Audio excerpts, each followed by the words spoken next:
Good morning. Welcome to the first day of November 2016 and the good morning, good day meditation. Let's go ahead and get going. Another day that I wasn't planning to do this. We're going to ride the motorcycle, but again, another principle came to me and some resorting of the human hashtags, adding a few things to the human hashtags. So let's just jump right into it. Oh, before I do that, I wanted to mention to you that had a challenging night. I'm going to actually stop by. It's not my Starbucks day, but I'm going to stop and get myself a Starbucks on the way. Was ambushed while I sleep with emotions related to, it sounds so touchy-feely, emotions, but that's what they are. Well, thoughts and emotions. Wonder which one leads. I think the thoughts lead the way and the emotions follow along. But these were practical things related to two of my projects at work. I won't give any details about the work, but I'll just say that I'm a little worried about some of our ability to fulfill our deliverables on time. And as a project manager, it's important to make sure that we are able to do that. And there's that cat crow again. Saw that yesterday too. So the thing is, and it's not a big deal. I mean, that's my job. So I get paid to worry about such things and to make sure that they happen. But for some reason, it was nice, full stop. For some reason, it was really bothering me and it wouldn't let me sleep. So much so that I finally had to get up, fire up the computer and get online at like 3 o'clock in the morning and do some work, send out some emails, record some action items, collect some things from some meeting notes, just to make sure that we were further along. And then I was able to get back. By the time I got back, I get up at 4:05 these days. By the time I got back to bed, I was closing my eyes, the alarm went off. So I'm a little tired, so I'll stop and get some Starbucks. But the good news is the bad news is that I couldn't figure out a way. I'm laying there in bed, and I'm trying to apply temperance to the emotions that are there, but which is working. I mean, I'm not running away with it, but it's still there. It's like a boiling kettle inside. So then I tried to attempt to apply indifference to that, which isn't it's a part of a principle, but a different type of indifference. It's one of the hashtags. It's my own indifference to the things that I can't control, because what I'm waiting for is in the hands of another couple of another's, and I can't really control their execution of that. I can control. I can catch up with them along the way. It didn't work, and it was only able after I got up and applied some work. So I had to apply action to do it. That's interesting. So whereas previously I had thought that I would hope that I could get to the point that I could apply will, and will enough would be enough, but it clearly wasn't. Maybe more practice. Let's get on with it. The human and civil rights, the affirmation of those individuals and the smaller groups of society have rights which are applied by the society. I do live in a civil society, and it's important that I keep that in mind as I make all my decisions and plan and vote. Next is the 3 objectives. The first of those is the development and maintenance of good, sound principles. That's what I'm doing now. The second is the cultivation of good emotional reactions, able to respond well to the emotional circumstances of the events of life. Interesting, now that last night's circumstances are very helpful in this. It is enough with this to be able to control my reaction. That doesn't mean that it goes away. That doesn't mean that I end up feeling any better. I can still be paddling like a crazy, like a duck's feet underwater underneath, but I'm remaining calm above. Interesting. I'll have to think about that. So because it would be nice if we could quell the inner part. That's where the indifference part comes in. That's a poor choice of words. I'm referring now again to the indifference as a human characteristic versus the great indifference. That's the distinction I needed to make. Human indifference? No, human indifference sounds really bad. I need to think about this. Indifference versus the great indifference. Okay, something to think about. gives me. This is fun. It's like collecting little rocks that I find in the desert that I can take back and explore in my free time. Likewise, these little nuggets of thought, I can explore them if I remember. Often I don't. Let's see. Last objective is the performance of good actions per the forthcoming principles. 14. I added one. I'll put it second to the end, so it's number 13. Let's see. Let's jump into it. The atomic principle. Everything is bits and pieces, flowing and changing and ever transforming. Likewise, you and me. Oh, watch out. What you are will soon be over. Oblivion awaits. Complete oblivion. Oh, I changed it, right? That too. I changed the title from oblivion to complete oblivion, but that's coming up near the end. 2, the principle of nature and the sub-principle of paradigm and firmware. I keep forgetting to talk about firmware. Nature speaks to everything in the universe has some nature, both things and life, and principles as well, and ideas, and it's helpful to examine the nature of things to be better able to work with them. So I'm going to keep that. Let's bring that up. So let's talk about the nature of my coworkers. Very, very touchy subject. Believe me, I'm going to step very carefully with this one and very broad general strokes because I don't want to talk about any of my coworkers explicitly. More or less, and it's not coworkers where I work right now. It's coworkers in general, right? So basically, coworkers are people that are in a cooperative effort to achieve some end with me, since we work in the same organization. Co-workers tend to have different roles and titles and live somewhere on a ranking structure. Co-workers speak a common language typically. If we're able to work together, we understand our business or our activities. Co-workers are autonomous to the point that they have their own spheres of responsibility and influence, and I need to keep that in mind when dealing with them. I'll leave it at that. I think I did. I kept that really high. Next is, I almost went past. Part of nature is paradigm and firmware. Paradigm is a combination of both perspective and modus operandi, how we're going to go about doing things in the world, coupled with the way that we see the world. And everyone has their own paradigm as well as their own perspective, which is lent from their unique vantage on the universe. So too groups have a paradigm, cultures, societies and species. Good to keep that in mind. Next is, I almost did it again, firmware.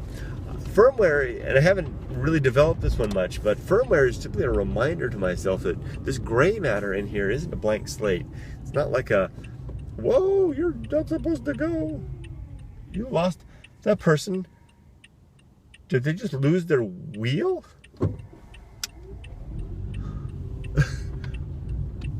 Hold on.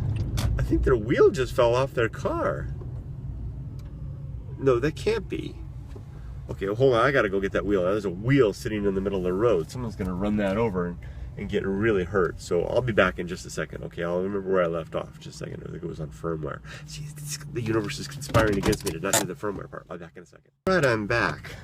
So yeah, someone lost their retread. I don't really know people did that anymore, retreads.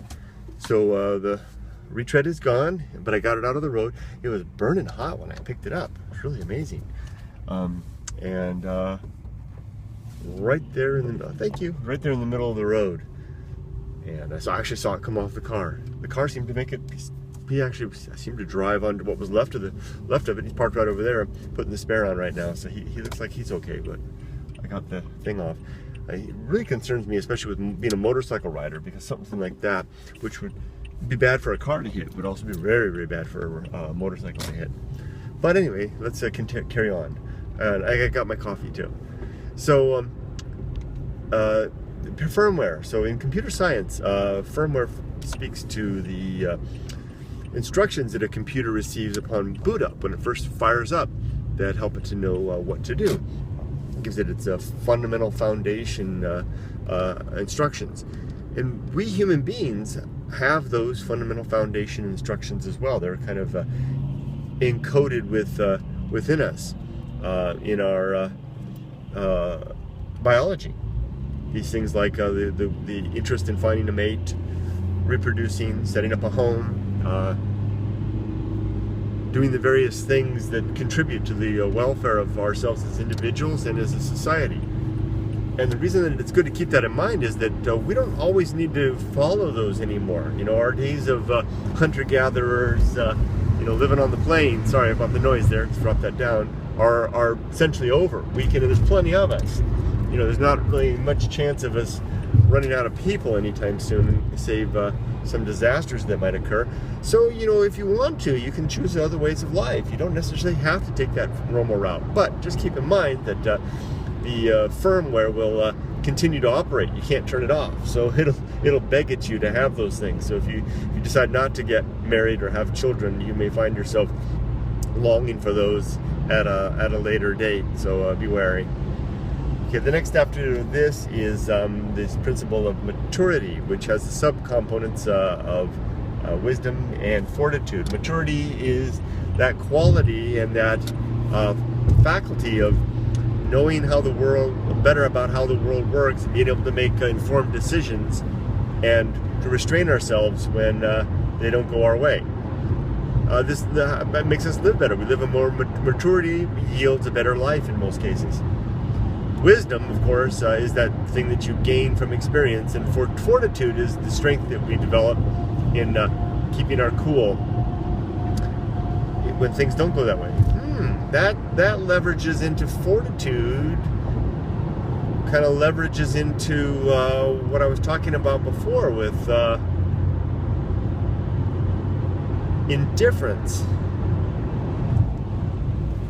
The human indifference. Remember before I was saying the problem was that I can be indifferent, but it doesn't make it go away. It's still just there. I can exercise temperance and indifference. It doesn't necessarily make... Well, indifference strives to make that desire go away. Indifference is striving to rise above the feelings so that you can liberate ourselves of that.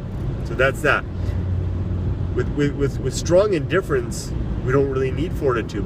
But fortitude is the utility by which temperance executes itself. Interesting. I'm starting to see the connections with all these things. Okay, enough about that. Let's move on to social principle. Human beings, I'll have to go fast. So human beings are social animals. We need one another. Our best ends are social ends, and it's good to do things for the benefit of the greater and the common good. Next is temperance, the act of the ability to restrain our consumption of food, drink, other things that consumables, as well as the activities, work, play, and other things, and as well as emotions, anger, frustration, lust, things like that. Being able to nibble away at these things and just sampling them, having that is enough, and then living better accordingly, not suffering the consequences of gluttony. Temperance as opposed to gluttony. Okay, let's move on now to agency and indifference. Agents are living things. What they make and create are their artifacts. When you take all that away, you're left with indifference. The universe is full of indifference. So far as we know, only this planet has any agents on it, and therein lies the rub. If it's just us, what do we do with a universe that doesn't seem to really give a dang about us? Truly wouldn't seem to matter one bit to the universe if the sun were to...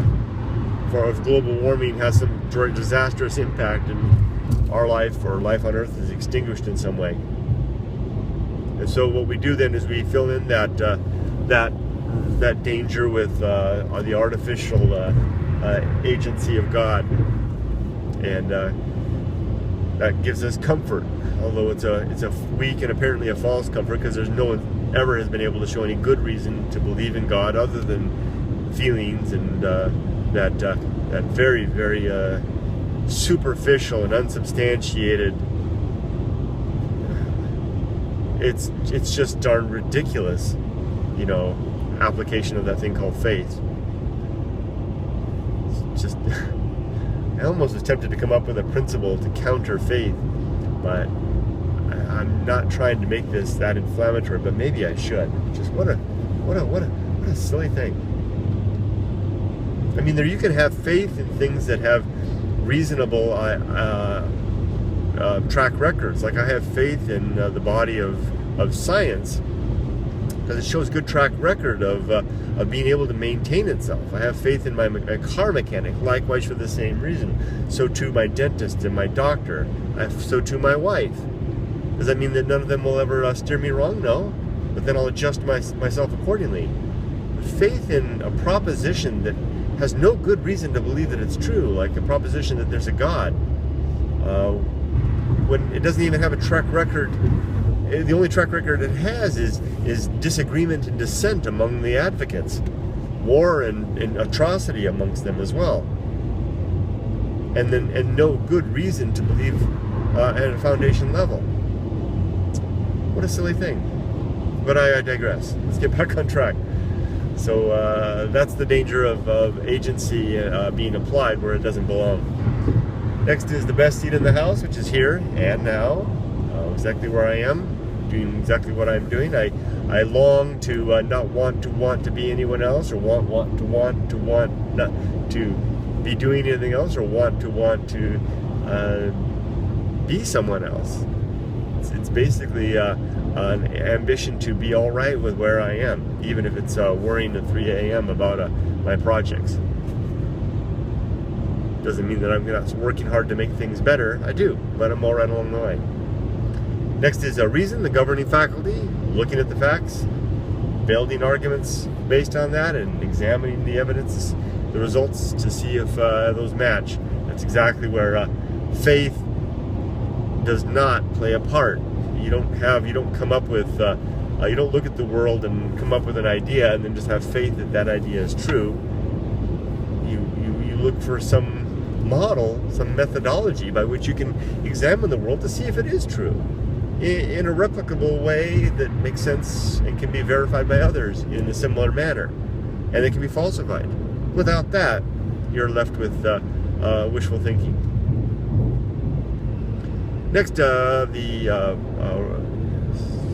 purpose and the sub-principle of virtue. Purpose is, with the universe, apparently, we have our purpose is to propagate, to have children, and to carry on.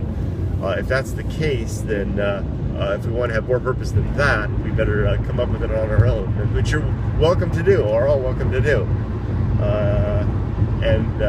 So I identify my purpose as the furtherance of virtue, which I define as the improvement of well-being for ourselves and for others with whom we share this planet. Continuing going fast, the path of wildness, a trick that I use to get unstuck when tricky positions, examine the facts, make a gut decision, and move forward. Understanding that may be the wrong decision, but knowing that the act of motion alone, even the chaos itself, is a boon. Yes. We can add a sub-principle of randomness or chaos to that. I'm going to tempted to do that. Next is the principle of the risk of avoiding risk.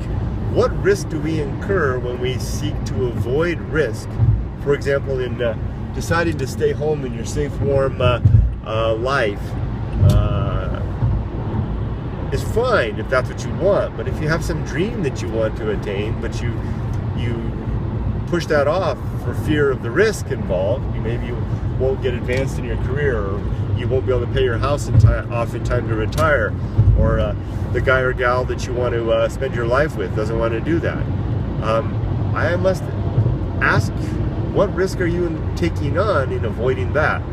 Because you can wind up pretty darn miserable at the end of things when you have settled for a safe and secure existence at the expense of enjoying a life in this one existence that you get. So the risk of avoiding risk, what is it, and are you willing to? What are the consequences of accepting that, taking that on? Next is here's the new one, which is the just live, which is a play on words. three things. First, it's really referring to justice. So it's living a just life according to the reasonable laws and customs of our culture. And if we determine that they aren't reasonable, then we should fight them to try to improve them. So justice is also taking action when we recognize that we were faced with unjust legislation. Everything from taking actions to change it to civil disobedience even. Just live also is an injunction to live according to our nature, which is a form of justice in itself, justice to ourselves. And then finally, it's a reference to a video that I made a long time ago, a long hike on a rainy day in Japan amongst the waterfalls that I call Just Live. The exclamation mark is the point on it. So three things there. New one to add. I think that helps a lot to round things off. And finally, the last principle, the willful time management, making good use of our time, not letting this day just slip by as another domino in a seemingly endless stream, but recognizing that this may be the last domino to fall. And I constantly remind myself of that. So finally, now on to today's thought plan, which are 4 pieces. Collect my thoughts at dawn, which I'm doing now. Compose them over lunch. Record them before dinner, and then die before bedtime. Next is the today's action plan, which becomes less and less specific. It's supposed to be specific, but I keep on wanting to. I don't want to share the details of my work, so it's becoming more and more general and adding a bit of a flowery, poetic element to it. And it's supposed to be at the bottom, but I move it at the top down in the description phase. And I lead with that in my social media shares for the video. So today is all about indifference, recognizing the line between the responsibilities of the various people in my projects, and keeping to my task, because I'm overwhelmed right now. I can't be doing other people's tasks, but I have to help them to facilitate their completion in a timely manner and a complete manner. So I will strive to keep that indifference to recognizing what I can control and what I can't, and where my sphere of influence is. I'm also going to be more social, spend more sincere time with my coworkers. I tend to just kind of brush, give it a token nod. I'm not a very social individual. I'm not very interested in having friends. And social intercourse is kind of a distraction and not something I'd rather be alone in my cube doing, with my head to my computer doing my work, or alone in the desert, or alone in general. But I need to be more social, especially in my job as a project manager. I need to be more social, to mix it up and to be better aware of where things are going and to facilitate cooperative action. So that's part of the plan as well. I'll leave it at that. Rotten day forecast. Everything's going to go bad.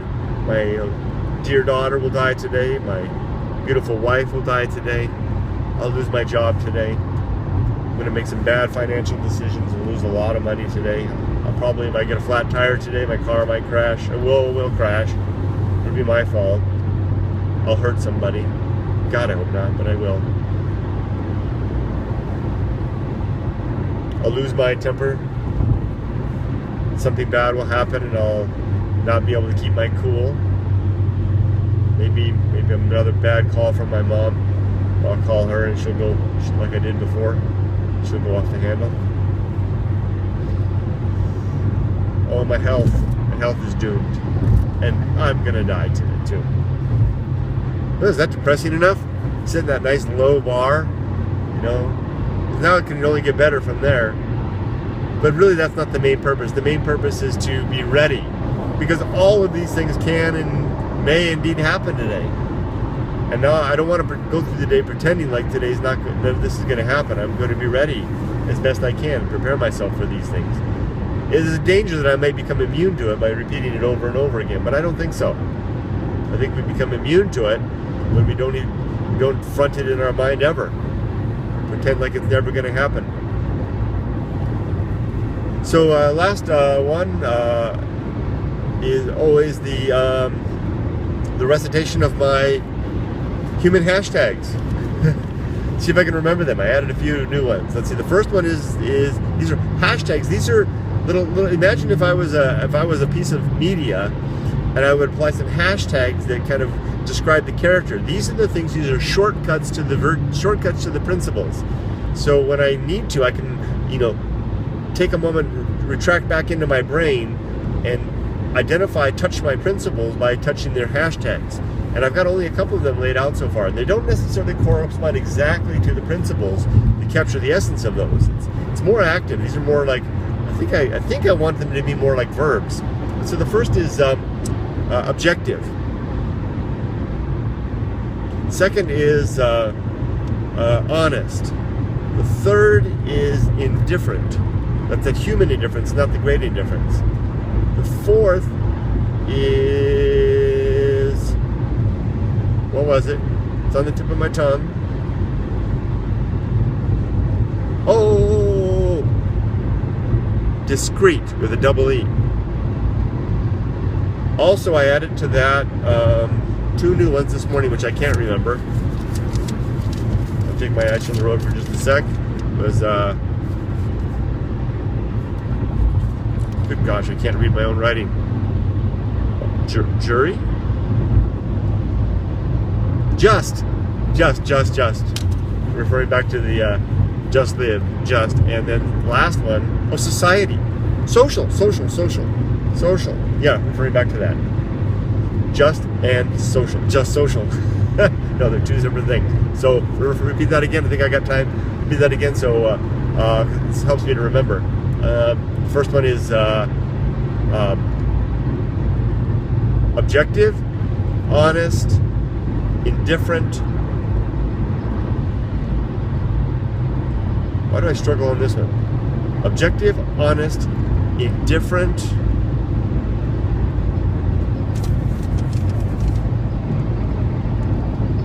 Oh, discreet. Objective, honest, indifferent, discreet, just, social. Hashtag in front of all those. So as I go out into the world, that's going to, those are the marks by which I will perform today. And with that, I think I'm done. And thank you for watching, and if anybody is, and I hope you have a wonderful day, a good life. Take care. Bye-bye.